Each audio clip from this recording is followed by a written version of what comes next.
Caro-Kann defense. It starts off with e4 and c6. Then after d4, you play d5. Now there are a bunch of different variations.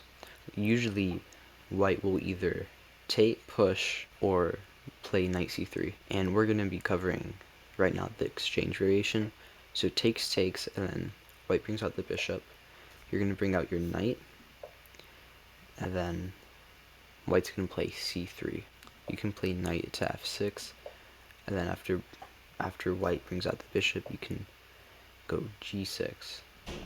And this is kind of the position you want to get, right? So to review, e4, c6, d4, d5. This is the Caro-Kann.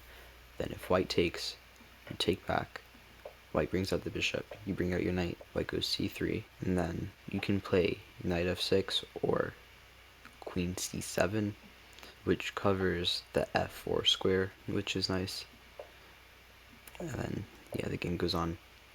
So that's the exchange variation. Now in the advanced variation, you go and you play the Caro-Kann, and then white pushes forward. Okay, this is the advanced variation of a Caro-Kann. The advanced variation is one of the most dangerous and challenging to play against. First of all, white gains a good space advantage.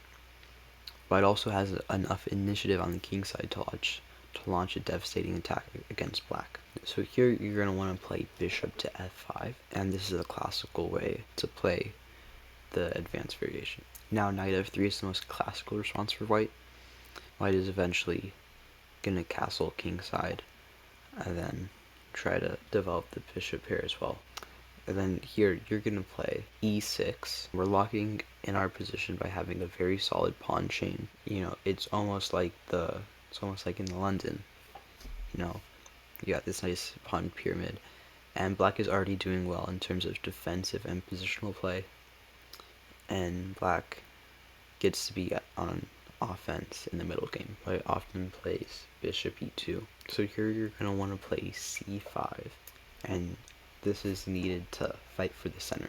And then after white castles, you can develop your knight like this, and then after white brings out the bishop, you can move along your knight.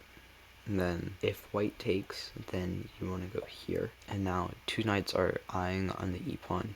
Okay, so that was defense 3 for black, the Caro-Kann defense.